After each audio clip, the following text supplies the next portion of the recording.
Hey guys, welcome back. Today we're bringing you something spicy, something exotic, a German-only tournament, and the winner, you know it already. He's winning everything he's entering at this point. It's none other than Moment. Daylton, how are you doing, Moment?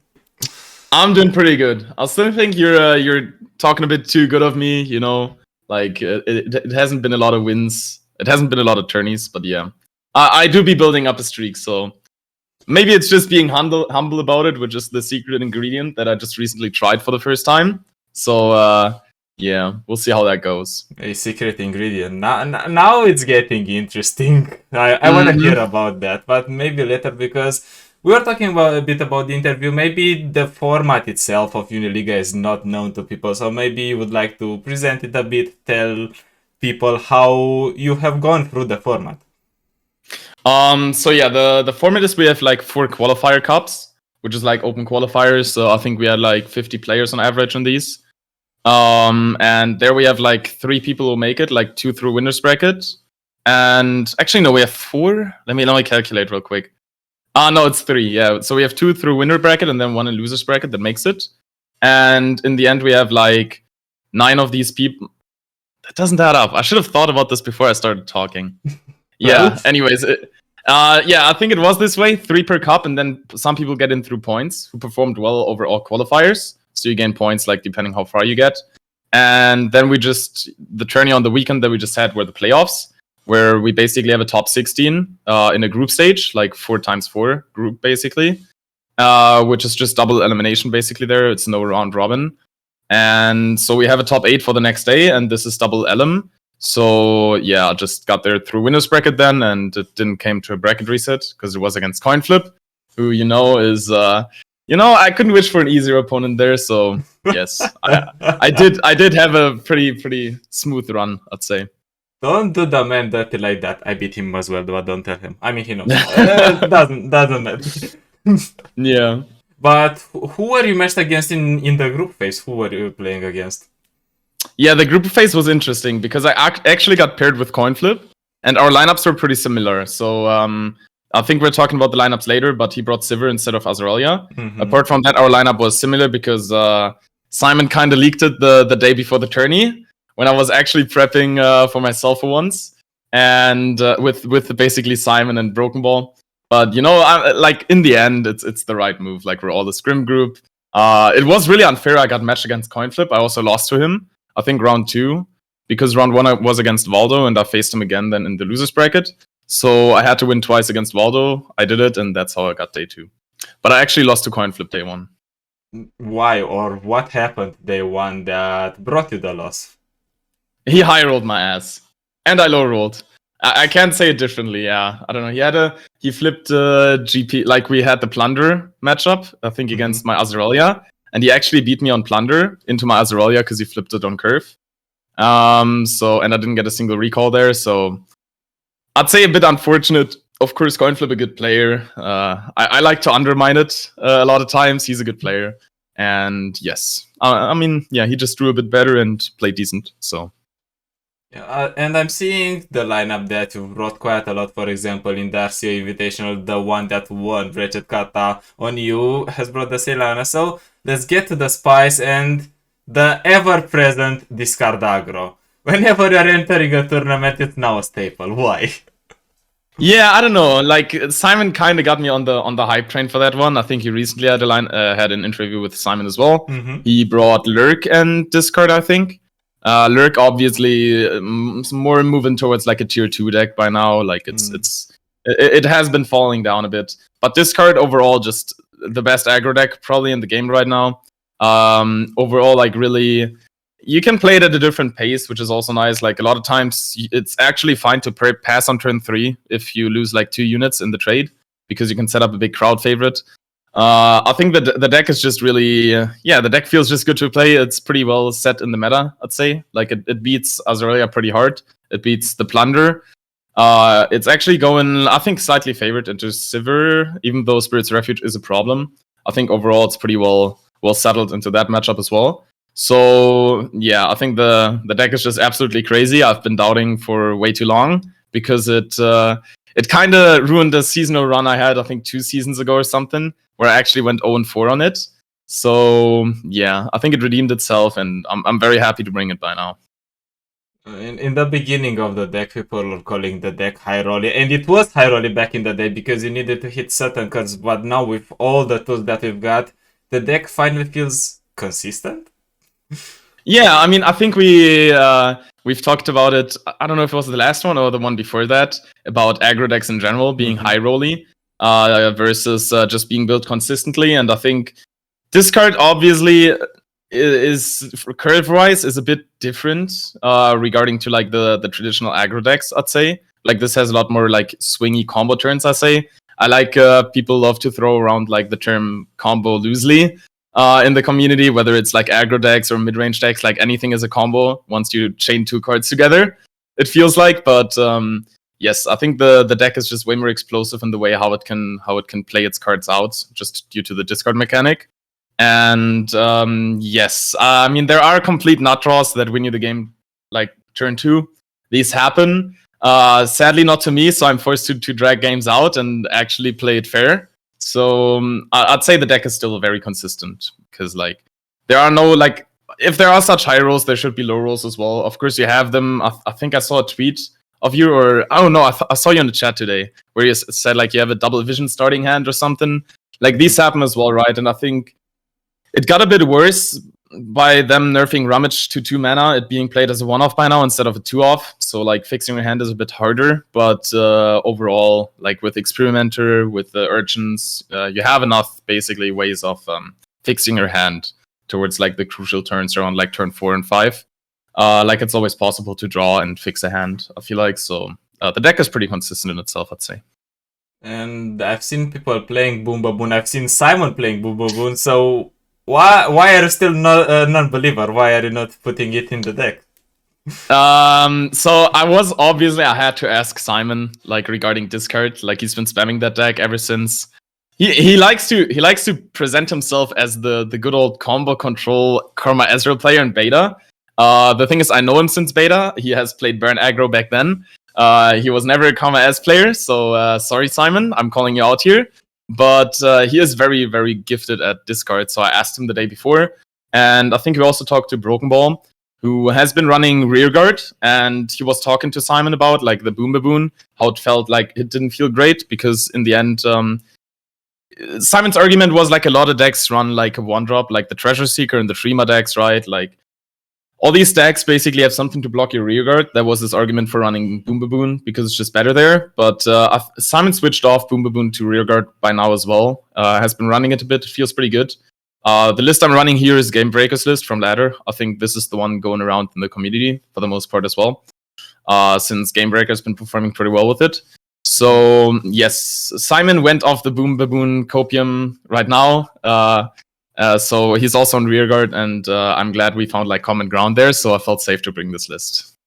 At least I'm experimenting, and I've seen people experimenting with Draven's biggest fan. Was it ever a consideration, or is it any good in the tournament meta, more specifically than the ladder one?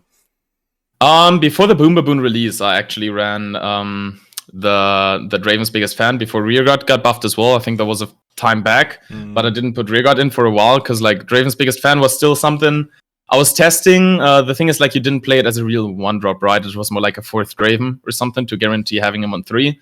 So of course it's nice to have it in that regard. But a lot of times I felt like you're kind of hard mulling for Draven anyways. If you have a 2-off Draven's biggest fan, most of the time you're mulling into it, and in the end it didn't feel great. Like, I think it does the things it's supposed to do, but the way you're forced to mulligan, like aggressively with discard a lot of times, like mulling away your discard fodder, even discard triggers, depending on how your hand is looking, made it a bit awkward for the mulligan, I feel like. And I just enjoy having like a rearguard, like a solid 1-drop along Urchin, which doesn't need a combo piece. I'll call it a combo piece by now as well, to be fair. So yeah, like not having discard fodder for Urchin is like often annoying. So like having a 3-2 is just very strong, right? If it goes through unblocked, it's already had great value for the deck. So yes.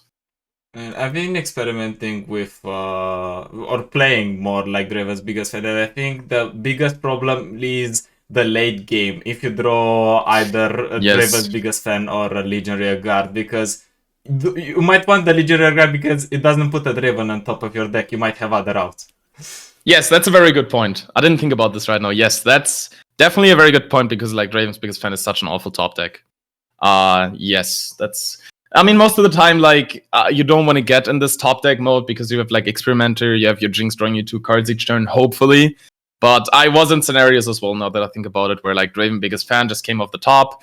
I didn't really want to play it because I'm just like digging for my Jinx or my Experimenter, and there it's like you said, just awful to put a Draven on top of your deck in those late turns. So yes, I think Rearguard does fit the deck very well after the buffs, and I think I want to experiment a bit more like with Boom Baboon again, putting in as a 2-off. I don't think Rearguard is the point where I want to cut then. I was thinking maybe House Spider. But House Spider is so great with crowd favorite. It's just so awkward to find the spot for the Boom Baboon, I feel like. And that was my what I was worried about when it got revealed as well. Someone was pretty sold on it, said it's a guaranteed 3-off in the deck. And you see where he's at now. He cut it as well for Rearguard, so I think all the experienced discard players kind of agree as well that it's like awkward to play. Of course, like it's good to experiment with it, but I think Rearguard like was the correct choice here. Thinking back, like it did get in a good chunk of damage for the most part. I mean, it's also an argument to play Boom Baboon if you are in something that is running most of the time. I have the Dragon Sub Ionia bullshit because you put Boom Baboon on the board. If they do not have a protection spell, they might eat a damage or they broke recklessly. Yeah, I mean, in these matchups, you also love to have the Rearguard, right? So that's what I was thinking, maybe in the 2-drop slot, but they're like Battlecaster and the House Spider are so crucial for the game plan of this card, where you like want to swarm the board till turn 4.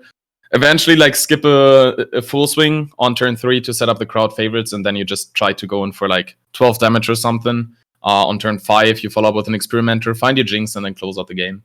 That's how it usually goes, right? So I think it's very hard to fit Boom Baboon in here for this game plan. And how is Ramage doing for you? Do you find value for it even if it's 2 mana? Do you find some spots? I know it's a 1-off, so most of the time you might not see it, but does it still find value? I have to say, I think I had 2 spots where it would have been really good if I didn't already win the game. I think my hardest series all over the tournament was against Navatix. Like, he had a really good lineup. I think it was Lee, Draven Ezreal, and Nasus Thresh. Which all do, like, this is a really solid lineup, right? Into aggro and, like, the whole, like, discard in general. It was, like, basically targeting discard, and I think I actually lost to Lee with discard. No, with Plunder, I think. And then I was forced to play into his Thresh Nasus, got the free win on SedGP, because it's, like, I mean, I had the perfect curve, but it's, like, pretty favored into it, I'd say. And discard, I was, like, I was already getting ready for loser's bracket, to be fair there. Because like he had the perfect early game.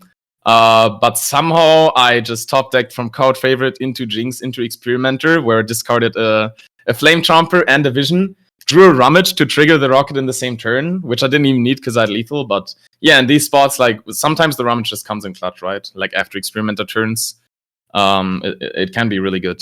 Or like just with Jinx in general, if you have the spare mana, if you do it on the following turn. So yes, I think Rummage, I was thinking of testing it as a 2-off again, but that might be too heavy. So, like, especially since we're like on 3 Poro Cannons by now, just because of all the Sivir decks that we're facing, some Azirelia, it can block a duel. I think triple Poro Cannon is kind of mandatory right now, so it's hard to, fit in a second Rummage. But yeah, I think the 1-off copy feels really good. Do you feel that the nerf for the Rummage was uncalled, or was there some substance to it? I mean, it was too good, I guess. I like good cards, especially in decks that I enjoy playing. Obviously, like every single Shurima player probably thinks about Merciless Hunter and Rune Runner. I think I'm the same here when it comes to Rummage because I love PNZ decks when they're good. So I think that the nerf was deserved. It was pretty good for 1 mana. It was basically played in S-Draven discard. Lulu Jinx as well. I think it was just like an auto include in these decks, even though it was like just a 2-off. I think it makes sense to nerf it, even though I don't know if it was like that critically considered by the community. But I think pushing it to 2 mana does not hurt it too much. It is obviously a nerf, but I mean, I think it's understandable. But the difference between Lulu Jinx and Discard Aggro, I think, is Lulu Jinx tends to be more explosive than Discard Aggro. Discard Aggro can manage to stabilize sometimes. The bodies in Discard Aggro are not that big, but they fare well blocking. For example, if you want to block with a Draven, you're not going to feel bad because you at least get the value out of it. It's not easy to remove. But against Lulu Jinx, you need to buff things. And if your units are shitty, your game is shitty. Yeah, exactly. I feel like a lot of this, like everyone, I know you played a bit of Discard on ladder as well, watching your streams. We all know how important Draven is in Discard on turn 3, or how much easier it makes the game. But I think it's not comparable how mandatory Lulu is in the Lulu Jinx deck, because like the only way how you basically get ahead in the early game is, I feel like, the Lulu Chomper combo, where you just get free trades across the board and can basically stabilize to drop the Jinx. So I think it's like Discard has more outs there, how it can basically still, develop properly and follow its game plan than like Lulu Jinx missing Lulu or Chompers early. I feel like the deck kind of falls apart. But I gotta admit, I haven't played it enough because like I see no reason playing it over Discard right now. It is definitely a good deck though, and I wanted to test it somewhere, especially since Mezume, who also did a video on it, because I remember talking with him about it before he made the video. He got me interested in playing it some more as well. So yeah, I'll see if I get some more testing in. But from my understanding right now, it's like it's way more relying on its top decks, way more relying on having the Lulu on 3 than like Draven and Discard, and overall feels weaker in the way like how it can play out the game. But yeah, maybe I need some more testing. Probably one of the biggest advantages for Discard Aggro is that big crowd favorite. Like in Lulu Jinx, you do not get that big body with Overwhelm most of the time. Yeah, for sure. I agree. Like, crowd favorite is just like, even if you don't have a Draven, you drop a House Spider on 3. It feels really, really bad the moment you do it, right? But if you have like the crowd favorite follow-up, who basically gets like 2 swings in, or a swing and then like some resources in the form of a unit or a spell, I think crowd favorite just does an amazing job at like still following, like helping you get to the turns where you can just drop your Jinx, your Experimenter. You have enough pressure on the board alongside like the visions, like the whiteboards that you have at the point where you drop the crowd favorite. So I think it's just, yeah, Lulu Jinx does not have this form of pressure it can put down like Discard. Yeah, makes sense. Now moving forward to the next deck actually we're going to present. This one is getting kind of some traction on the ladder. It's being present in the tournament scene. Some people call it even the best deck in the tournament scene. It's Sejuani GP. So how did you come to pick up the deck yourself? So yeah, I actually got because I was doing basically I was pretty busy, so I basically told the guys, yo, help me test some decks, just queue it up on ladder. BB was like, nah, man, I gotta save my LP. He queued it up, and I think he went on an 8-game win streak with the deck. He did not thank me later, which I'll call you out for as well, BB. A thank you would have been nice. But yeah, the deck has been performing surprisingly well. I think the Monster Harpoon is just such an amazing card in this deck. Like, it just, I don't know, it feels so amazing, like having a fast speed removal for like 3 mana. Overall, I always felt like it's hard to get your plunder procs with like the early versions that we had like during Rising Tides. I remember playing Sejuani Misfortune. Like you would miss the plunders. You would feel bad playing a warning shot on defense just for the trigger. But like Monkey Idol is just absolutely crazy. Like the way how it basically gives you 3 triggers. So the deck just obviously kind of preys on Sivir. Has a really good matchup into it, as well as like most other mid-range decks. I did see it into Waldo in the group stage, who brought his infamous scouts and Ashnox alongside it. Like, this deck had a pretty easy time into them, like in most mid-range decks. Like, Jordan Shen probably as well. Like, all of these should be good. Since it's not that hard to actually get your GP Sedge flipped on turn 6 around that. Like, on curve is kind of like, like a higher roll to have it on 5, but like around turn 6, 7, you should have it flipped. And then it's like, you have so many threats, like even against control decks. Like, they have to deal with your GP. They have to deal with your Dreadway. The Sejuani, which just gives you free trades every single turn. So I think the deck is just really, really nice, like nicely built, that it can like hold its ground into aggro decks, which are like the worst matchups for it, right?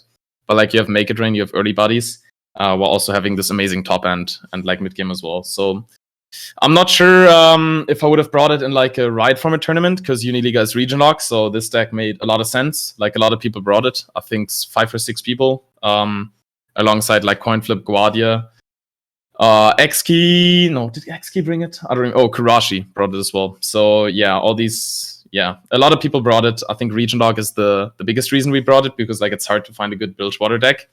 By itself, even though we got the Make It Rain buff, like I myself tried a lot of like Ezreal TF and stuff like that. It didn't feel great. Not at all. I lost a lot. So yes, I think this is like definitely the most solid Bilgewater deck we have right now. If you maybe I should test some more Swain TF, but yeah, this Bilgewater deck feels really good. Swain TF, you speak like sorry. Yeah, I mean, you can tell. Yeah, sorry is like always whispering in my ear. You know, like the devil is like, try Swain TF. Just queue it on ladder. And you see myself losing 200 LP because of sorry. But yeah, I mean, Swain TF should be pretty good into the meta as well. Like, it has a good shot into Sivir. I feel like better than Draven Ezreal. So maybe there's something in Swain TF, but I think this is the most prevalent Bilgewater deck on ladder we have right now. And I think it's a really good deck. Otherwise, I wouldn't have brought it. Even though the intention was to find like the best worst deck, because like you bring 2 solid decks, Discard and Shurima Ionia, and usually the problem is finding like a good third deck in region lock. And I was not sold on Plunder for a while, but when I got BB to play it a bit and played it a bit myself, it felt pretty good. So yeah, I'm very happy with the choice.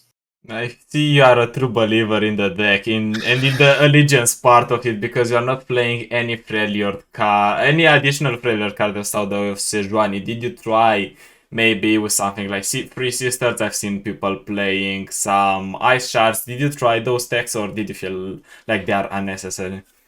I think they make a lot of sense. On ladder, I played them myself. I think in the region lock tourney where you can just ban Noxus, because usually you want to ban Noxus if you bring Azirelia, this deck, and discard yourself, like you'll end up playing against other aggro decks, which is fine. Like discard beats most other aggro decks, but it does have a kind of rough time into Ezreal Draven, even though that's kind of close. Overall, you kind of want to ban Noxus, so most of the time I'm not in need of Ice Shards. If I ban out, like in the end it was like most of the times just discard, and I think that's the matchup like Ice Shard just hits, like all other aggro decks, so I was pretty free to cut it. Three Sisters was something we played for a bit. I did not really love it. I feel like just having the triple Make It Rain, triple Harpoon. I liked playing 3 Zaps. I think like Zap, I don't know if it's like in the most common lists. I think the first time like the deck got traction was what was his name? Someone made rank 1 with the deck, right? Who's been playing the deck since Rising Tides and hasn't dropped it since then. Sadly, I forgot his name, which is a shame. Rattling Bones? Yeah, was it Rattling Bones? No, on EU. We had someone who just made rank 1 and like overtook Alan. Like it was, I think, like 3 or 4 weeks ago. I'll have to look it up. But yeah, that's the first time I really saw the deck, or it got on my radar. And these versions still ran like no Zap and like 3 Sisters, which I didn't love. Like I think Zap is just too important right now into these Sivir decks, where even though you're like favored into them, like a Ghost Sivir with Flurry of Fist can just blow you out on the spot. So having an elusive here is just pretty nice. And I think Coinflip also tagged in the two of the 1/1 fearsome elusives, like the 1-drop. I don't remember the name right now, but yeah, that is also tagged for like I think if you like Zap is just a nice elusive blocker, and like tutoring and Make It Rain is just, or like in general a Plunder trigger for the Sejuani is just often good enough. Yeah, it makes sense. I mean, did you try to take elusive later in the game? I don't know if it makes much sense, because I think there is the Wave Rider that's for 5 mana, 4/4 with a tune. Is that really a viable option for the deck if you really want? I think that card is underrated. I think it's obviously more of like an expedition card, but I don't know. Like the card is missing something. I don't know what, but it's not a lot. Overall, I think like Zap is just like we've seen it since Go Hurt. The card is just insanely broken when it like has a win con, like Go Hurt, that is obviously something it tutors. But even then, afterwards, like if it just tutors a Make It Rain or a Warning Shot, it's often like already really good, right? Because like the value of drawing this one card where you exactly know what card you're gonna draw, for the most part, and especially in a Plunder deck where often you might need, like I remember playing against Waldo the Ash Nox matchup, and I had the chance to drop a Dreadwear on 8, But I decided to play a Zap because like just having the option to later freeze the whole board with a Sejuani on board would value itself, and that's what it actually came down to in the end. So I think Zap just basically giving you like one of the few spells you have. Yeah, I mean, I think everyone knows Zap is a good card, so I felt like it's a sin to not put it in there, and I would not cut it at all. And I don't think like Wave Rider. I mean, Wave Rider, like I don't think like Zap is necessary to play as an elusive really that has a body and pushes damage, but like it's just a consistent plunder trigger while also tutors your spells, so that feels pretty good. Yeah, total sense there. And the last deck, I cannot believe we're still seeing this in this meta, in this economy. Azirelia still being played. Why? Tell me. Yes, Ice-T actually immediately asked me that when he saw me bring it for the Uniliga cast. And my answer was, I know it's worse than Sivir, but I just love the deck. And yes, I mean, Azirelia, I don't know. This deck just feels so good to play. Defiant Dead's an absolutely broken card. I did surprise Mr. Ice-T as well in the cast when I recalled my own unit with it to find a lethal, which is often underrated. I don't know like if it's on the radar of a lot of people. Like Simon didn't realize it at first as well. It ended up giving me 3 swaps with Aurelia because I just Blade Dance the Ribbon Dancer, played it again, and I would end up finding like some nice lethal patterns. So Defiant Dance just really, and alongside Twin Disciplines, which is like probably like the most prevalent Ionia card right now. Like it's just an amazing combat trick. Like both of these made up for the nerfs Azirelia like received before. And I think, because I was expecting people to bring some plunder, I felt like Azirelia is just a good call in that regard. Whereas like I hate playing the Sivir mirror. It feels like you basically need to draw the right cards. There's not much outplay potential. So I'd rather play the slightly unfavored matchup for Azirelia into Sivir, because I think it's like 45-55 or something, 47 maybe for Azirelia. So I go into the matchup unfavored, but I think like into it paid off because like I faced a lot of plunder, which Sivir doesn't feel great into, but Azirelia just completely farms it usually if they don't hit the nut curve and like have ice shards or something. So Azirelia just, I don't know, it was just a comfort pick for the most part, but ended up like performing crazy because of all the plunder that was brought. And discard basically being an auto ban for the lineup anyways, or Noxus in general. So like even the S Ravens that we saw in the tournament, which I think like have a really good matchup nowadays into Azirelia, like even better because they don't run culling, which might seem pretty good into that because again culling and Azir, but often you just got blown out by like a Shapestone, now even more by like a Twin Disciplines. I think culling is like often more a trap. So I think S Raven still has a really good matchup into it. And I did get rewarded by just banning Noxus and facing a lot of plunder. So I got a pretty safe queue with Azirelia first. You mentioned Defiant Dance and using it on your own units. Why do you think people often forget about it and they're so focused on the opponent's units? Because I've faced people that could have had lethal, for example, just by recalling their units, but decided to recall mine. Why do you think it's so counterintuitive? I think it's for the most part after we got the Will of Ionia buff, a lot of people experimented with that as well, right? They wanted to see if it's better than Homecoming, because like Homecoming can be interrupted. It obviously has upsides in the way where you can like save units yourself by recalling them. But I think a lot of people like experimented with Will of Ionia. This card got kind of teased immediately after the patch where it got buffed, and people thought like, yeah, maybe this is just better than Will of Ionia, put it in as a replacement, and now see it as kind of a slow Will of Ionia, which I think is not really doing the card justice.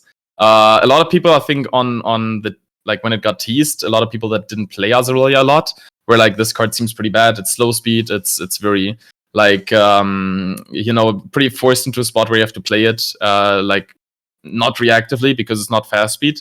But the Defiant Dance is just an absolute tempo card in that way, right? Because you basically get the extra summons and attack triggers for Aurelia. Like if my opponent plays a Sejuani on 6, it's not something I want to save till it's like flip the Sejuani. I just want to bounce her immediately, get a Blade Dance, like get closer to my champion level ups, which win me the game. And it's just an absolute tempo card that also like basically helps you achieve your win con in the way of like summoning units and starting the Sand Soldier attacks. So yeah, absolute crazy card, I think. I've been talking with people and they were mentioning because there's another Shurima deck that was prevalent in the last expansion, now we do not see anymore. I'm talking about Thresh Nasus, and they kind of got similar tools, but not really because on top of it, Azirelia gets the Defiant Dance, but both decks got kind of Treasure Seeker. So why do you think Azirelia benefits from Treasure Seeker while, for example, Thresh Nasus does not, and it's not seen anymore? I think Thresh Nasus is still underrated. Like I think people realize the nerf it got not being fearsome is not as huge as it seemed at first, where it's like often you got a free swing in the way, but just flipping Nasus is often enough. I think people just kind of got trapped by the Viego lists with Shurima, which have been played more. So I think they still run Treasure Seeker. I think like it's still a crazy combo when you have like a Merciless Hunter and just get to trade the 5/2 Ephemeral into a unit. But I think this deck just feels really good, like to have this card because often people when they see an opportunity to clear a board, they do it, right? Because if they force you to attack with your Azir to even get the Blade Dance, they get to damage him, eventually kill him. You put him in danger. So you don't have that many units, right, that can like open attack or something because like a sparring student often just gets traded. You basically have your duo which can swing in, maybe like one of your early units which you don't mind losing, even though like having blockers with a deck like Azirelia that's like all about ephemeral attacks is still pretty good. So I think having that spell that gives you like an attacker that you will not like need later, just to like have a safe attack alongside your Azir where you can hold them back, just gives you a lot of flexibility while also basically helping you develop a blocker in like turns where it's going towards the mid game. Your opponent slap like, let's say a Screeching Dragon, all that stuff, you know, like if we say like Jarvan Shen being the traditional mid-range deck right now, just having a 5/2 blocker. Even though if they skip the attack turn, you spend 2 mana to waste an attack token, which is amazing. So I think the card is just rightfully so considered really, really strong, while I still think it's like on the weaker side, right? Like in the deck, considering like Dune Keeper does the same, which we kind of talked about here. Basically saves mana while also giving you the same summons, and Sparring Student obviously being a key unit in the deck. So that's why I think it's a 2-off in the deck, but still fits a really good spot and for the reasons I just tried to describe. It kind of adds a little bit of depth to the deck because it's basically a 2-for-1. You just get the 2/1 body and then you get the 2 mana 5/2, which you said is so versatile. For example, with just 2 mana, I can stop an entire attack because your opponent doesn't want to see set his board into an ephemeral 5/2 that dies next turn. Exactly, yeah. I mean, I think the kind of like people memeing on Twitter being like, you know, deck building is so easy. They slap in Treasure Seekers, Shaped Zone, two Perseverums, at least before Akshan. You don't play Perseverums as much right now. They put in their Sivir, Merciless Hunter, Ruin Runner, and your deck is finished. You can put in anything you want, and it's going to be good. I mean, yeah, we saw that the developers kind of pushing Shurima a bit over the top because it was had such a weak launch when it first launched, missing a lot of cards, a lot of synergies that we have now. So I think, yeah, obviously Shurima core pretty well, pretty good, and Treasure Seeker being like also a core part of it by now, just by the insane power level it has for a 1-drop. Nice. So you mentioned the tournament was region lock rather than the traditional red lock. So we have all these 3 decks. We have Azirelia, Plunder, and we have this card Aggro. What did we try to target, or what did we want to face with these 3 decks? I mean, for the most part, I think I was just expecting mirrors, people bringing Ionia, Shurima, and discard. Third deck, I was thinking, I mean, maybe some people tried to split Ionia from Shurima, which I tried myself because it's like 2 very strong regions right now, right? I saw a lot of people try it in the form of like Thresh Nasus. Tilted brought, I think, Reputation. So people have been attempting that, but overall, like Ionia, Shurima, and discard has been the most famous lineup. And I think we're pretty well set into if we just ban the discard. We get a pretty safe Plunder first queue into the Sivir, while also if in the rare case that we had an Accept Mirror where they also had Plunder, Azirelia was a really good queue as well because it kind of farms Plunder, and me being pretty comfortable on Azirelia allowed me to win like a lot of matchups into Sivir, which I'm unfavored into. So I was just all about like skill diffing this tournament, not targeting anything, because I kind of expected like this is going to be the most famous lineup. I think in region lock you're always going to end up with the weak link if you try to target it. So I figured I'd just bring this lineup. I bring Azirelia out of comfort and having a better matchup into Plunder, and it kind of worked out. Like I didn't drop a single best of 3, I think. No bracket reset, so yeah, I think it worked out pretty well. But yeah, apart from skill gapping the mirrors, I did not have a real strategy this time. I just brought good decks. And where does this confidence of playing those mirrors, because you mentioned you expected a lot of discard mirrors, you expected Azirelia mirrors, where does this confidence come from? I don't know. It's I mean, also for EMS, I also brought Azirelia and Aggro, right?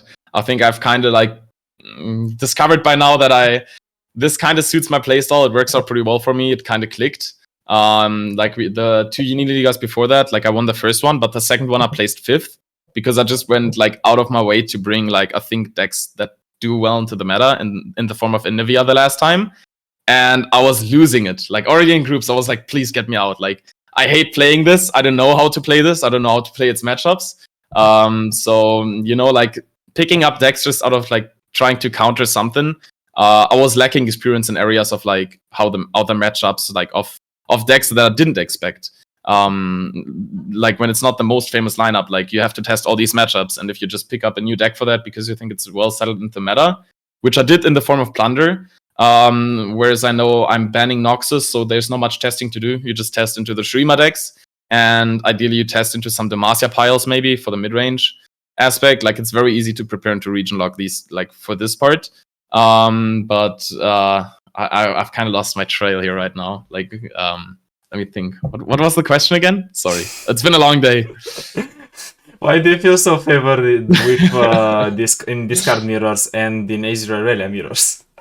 Oh, discard mirrors because I never had to play them, right? Because I'm kind of banning discard, so I was good on that side. I think even Simon is always like, yeah, it's I'm winning most mirrors, and when I see him play it and he doesn't draw a Jinx and his opponent has like crowd favorite Jinx, he's always just like slapping his table or something, knocking over his cam. So yeah, I think the discard mirrors can go anyway. Like it can. I feel like there's not much you can do apart from like knowing the deck, and I don't think there's much you basically can consider in this matchup. Whereas like maybe you save or get excited for Jinx, which you shouldn't play if you can flip it there, or maybe you trade away the board before the crowd favorite turns if you don't have one yourself. If your opponent knows what he's doing, he's just not letting it happen unless you put a lot of pressure. And if you don't have a hand that can support this in form of like a Draven Vision or something, I think there's not much you can do if you draw worse. So we're kind of getting back to the aspect of discard sometimes being high rolly. I think that's also like the case in the mirrors, especially, right? Like if you have an average roll against a high roll, like a low roll against an average roll, it's like it shows very strongly because it like puts the other one in the driver's seat and you're like forced to play reactively, which is like really bad in aggro mirrors for the most part, right? And yeah. So yeah, I didn't have to play that. Azirelia, Azirelia is basically the reason I didn't want to play Silver Mirrors, so I just brought Azirelia. So I knew I was not going to face a lot. I think I only faced Kurashi, who also brought it. I actually had a crazy game where I only had an Azir. He had Azir, Aurelia, and a Daze. So I kind of won that. I don't know how I won that in the end. I think it was just like top decking recalls and stuff like that. Impressive. In the end. Yes, I should have never won that. Like I was already okay. So how do I tackle the next game basically in this best of 3? And then at some point I was like, wait, I can win this. I traded away my whole board, but I was like, I can win this with like an open attack with the Azir spell and stuff like that. So there was like a lot of stuff I could do there. I think Azirelia like allows for. It's not as polarized anymore as it was like where you don't get the attack token on odd, you're kind of screwed because like you're forced to trade away your whole board on 5. The fact that it got a little bit slowed down in the form of like the Azir and Aurelia level ups helped that a lot. So I think the mirror is a bit more bearable. I was not expecting the mirror. I felt pretty confident into Sivir, whereas like I can go for the duo win con. If I get 2 duos, I'm really good. 1 duo, I force out a ghost and I don't get blown out immediately. So I could basically do some work with the recalls and like the blade dances putting enough pressure. So I was hoping to not play a lot of mirrors. I think only Plunder was a mirror I faced. I also played that against Coinflip in the finals. I flipped my champs on 5. He was at 1 stack. So yeah, these mirrors also suck. But in the end, I dodged a lot of mirrors by bringing Azirelia, I think. So I felt pretty confident. Nice. And my next question is, what are we winning next? What are we planning to win next? So ideally it would be seasonal. I know I'm like kind of looking to the stars here. Like seasonal is a whole different thing. Like there's a lot of variety there. There's a lot of like more competition, obviously. So I would be happy with the top 4 to qualify for Worlds because that's the only way I can get in right now. apart from that, there are actually no tournaments planned for me right now, which feels a bit weird because I felt like I'm finally getting back into the competitive scene, but there's nothing. So what I'm actually gonna do next is host a little tournament for the boys, like the prep group. I promised them if I win Uniliga after UEM, I'll do a little tournament, like 150 euro, just for them, and we're gonna invite some good players because like they always like to they're pretty cocky when it comes to their skills. They're always like, I'll beat them easy, So I'm just gonna invite some good players and put them in their place. So that's gonna be fun. And yeah, we'll see how that goes. But for the playing part of tournaments, I'll have to see what comes up. Like, there's nothing planned. Are you playing yourself in that tournament, or are you just hosting it? Yeah, I'm gonna actually cast it with Ice-T and like some nice. German friend. So yeah, Ice-T, like I got my favor here from him, being good friends with him for a while. Like like Ice-T is a nice guy who's like always down to do you a favor because he's such a cool guy. So I'll have the chance to cast it with him because it was like pretty short notice. Like I won the tournament on Sunday. I'll probably do it next weekend. So there's not a lot of preparation. I'm not gonna play because it would feel weird to just win my money back because like I'm gonna beat all of them, right? So I don't want to be like the scammer who's like, I'll put like 150 in the pool. I'm generous, and then I win back like 60% of it. So yeah, I had to sit this one out, but I think I'll have a lot of fun like casting this, and I think I have a pretty juicy lineup of players prepared for that. So we'll see how that goes. Just tell me you guys are casting it in English, not in German, so I can actually understand what you're saying. Yeah, we're all German people, but we're actually gonna cast it in English. Yeah, because like yes. Ice-T is still more confident in English. Like he has done a lot of casting with you, right? So I think he's really well spoken in English, right? Like I think there I need some practice. I'll use it as some practice just for fun. I have like a friend basically, like I knew him from Duke of Prunes, like you basically know him from Twitch chat.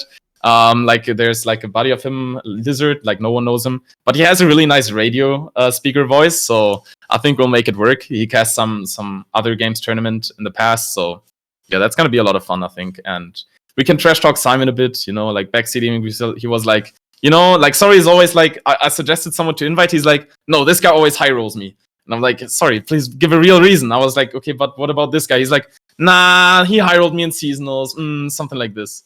And when Simon is just like, sure, invite him. I showed him the finalists. He's like, okay, this is free. So yeah, there's hopefully we'll see Simon, put up a fight there, show some struggle, and I think then everyone's gonna be pretty happy with how the tournament's going. So yeah, but it's just a small thing. We do it before seasonals. It's mostly for fun. Like it's 100 euro. We're only giving money to the first 3. So I think we're doing like a 55, 30, 15 split or something. But yeah, it's mostly for seasonal prep and just like getting all the boys together in the pit and fight till death. So that's the main purpose of this tournament. You have weird taste of entertainment, putting people together. Yeah, I don't know. I always like gladiators. So yeah, we'll see how Simon does in the arena. But yeah. We will see. I mean, we have been talking about who helped you along the way to prepare for this tournament. BB was the lab rat playing the Sejuani GP on that. Yeah. He was also testing Shen Jarvan for me. He was like, that game is garbage, but because I gained LP from Plunder, I'll do it. And then he also went like on a 6-win streak with it. I was almost bringing Shen Jarvan, but then I would have had to think of like a good Shurima deck. Whereas, like, it's always going to be worse than Ionia pairing, so I went with Plunder in the end. But, like, I was surprised how many, like, good mid-range decks there actually are, considering we kind of considered it, like, a dead archetype alongside Control for a while. So, Shen Jarvan actually surprising, especially with like, the pod card. I don't know what's the first... It's like the, like, the 6 mana of the pod that draws you. Yeah. Like a spell. Mostly, like, draws you the Golden Aegis, which is really amazing. So yeah, I think there's like still, I don't know, like I see people streaming other games already on Twitch, and I feel like I'm going in and I'm like, damn, this is so diverse. There's so much to test still. Like maybe some Shen Jarvan today, maybe some Azirelia this day. Like, I don't know. I'm feeling pretty good in this meta. And that's, I think, why I'm having like a bit of success here, because like I feel like it just clicked and I'm actually having fun, like a lot of fun playing the game. First, you need to finish the creator challenges so you can give us skins and words. Oh, yeah, I'm like worthless. I finally reached the 30 mark. I'll give away like the skins this week, but I think I have to stop here because now it's time to grind some ladders so I can make it with the 7-2 score. because like the dream of a world champion is kind of dead, but there's like there's like a little spark of hope. So we'll see. Like it's probably worth to go for like a top 30 placement to like get a 7-2 score. That would be good. Definitely would be good, since you are someone that you kind of underrate yourself, but you are performing in every tournament you get to play. Maybe you do not have the time, but when you play, you put your heart into it, and it shows. Yeah, I don't know. It's like I just see like Sori and Simon like playing so many grassroots tournaments, which I sadly don't have time for anymore. I feel like I'm a bit left behind. Like I used to play a lot of like in beta and Rising Tides, but ever since then, like stuff got a bit busy. I got a bit demotivated to like spend the weekends then playing tournaments. So I always feel like I kind of rely on their experience, like what they faced in tournaments, And I feel like I'm kind of relying on the player experience of the others because I'm like also not playing much ladder. I'm not playing much in general. I'm just like scrimming a lot if I have the time. So yeah, I kind of feel left behind there. So I'll mostly try the humble approach and see how it goes. And I got lucky to I have a lucky streak right now. Let's see how long it keeps going. I mean, you're something like, I'm not playing a lot, but when I'm playing. Yeah, that's the idea, right? It's better than the other way around, where I play a lot and then it doesn't work out. So yeah, I mean, in the end, it's card games like Guardia, which also had like the same lineup. I think like Sivir and then also like Plunder and Discard. Really good lineup, amazing player, obviously. And he sadly didn't make it out of groups due to some unfortunate circumstances. So it's still a card game, right? It can go any way. And I think that's always important to keep in mind because like you to not feel down too much after it if it doesn't like go in your way. I think that's very important because like there's a lot of stuff which you have under your control and sometimes sometimes it just slips out of your hands because like you've been like having a series of unfortunate draws and stuff. So I think it's always important to keep in mind that there's nothing you can do to stay on the top. You always rely a bit on luck, and the best you can do is play for your odds. And if that works out, you can celebrate. But I think it's always a bit, like I don't like going into something expecting to be the best performing player. So because like there's so much to it, which sometimes cannot be under my control. I'm just glad it worked out the last time. So we'll see. We will see, but we're at the end of the interview, and our tradition. If you have one single thing that you would like to tell to the audience watching, which one would that be? Yeah, I mean, the audience, I don't know. Just try playing some tournaments, actually. I don't think that's getting told enough here. Like, people are just like, play the game, play some ladder. I think there's like a lot of like amazing little grassroots tournaments, whether it's like OLS or like some smaller ones. It's always nice, like especially with the new best of 3 mode, like it's made so much easier. You're skipping all the Runeterra ban, adding stuff, like all the Discord, like there's like all this procedure got made pretty easy with the most recent patch. So I think like everyone who has been kind of burned out from like playing the game or playing some ladder or feels like they're like just grinding through Diamond right now, can't quite make it into Master, just like for a fresh like breath of air, like try a tournament. They are kind of time intensive, but even then, even if you just play 4 rounds and then drop, just getting a feel for it is just a nice thing to do. And I think that's without tournaments, I wouldn't be invested in lore anymore. Like not for the money, but because it's just so much fun to play. All right, so guys play tournaments because they are fun, and I can agree. I mean, except for those Spooky Karma mirrors, for those Targon mirrors, back in the days, for those TLC mirrors. Outside of that, it's a fun game in the tournaments. Yeah, I agree. That's kind of true. So yeah, I think we're going to the shoutouts here, right? Do you want to shout out anyone in particular? I mean, you kind of told about them. But I tell the other ones like the interviews live. I know they're just skipping to the end, seeing if they got a shout out. That's usually how they go about it, and then sometimes they watch some of this shit I'm actually saying in these videos. So I don't expect them to have watched anything, but big shout out to Simon obviously and Broken Ball. They helped me the most for this one. Sorry, of course, with his TF Swain copium has been giving me moments of doubts, but he's still appreciated obviously. Coin flip, we had a fun ride like in the tournament itself. We didn't prepare much together, or in general. I still appreciate him. Apart from that, like Catasis has also helped a bit. So yeah, and yeah, also shout out to you that I've seen you. I don't know. I check my Twitter and I see you post a new interview. I think I was here like 3 weeks ago, and we did the first episode of the series. I think it's important to like, I don't know, like I appreciate your grind, your daily streams. I've been kind of keeping up with it, and I think it doesn't get said enough. I also, yeah, I think you deserve a shout out for all the grind and effort you put in, because I think like sometimes it doesn't come off as like appreciated or something, but like I actually really enjoy being here, and like because like talking about winning is fun, right, for the most part. But yeah, I appreciate the grind you put in. Thank you a lot. Thank you for the appreciation. And we're going to end on that note, and we're going to with the note of thank you guys for watching yourselves, because you have been with us since the start of the series and you keep on coming, and thank you a lot for that. But until next time, when there's going to be obviously another interview, see you.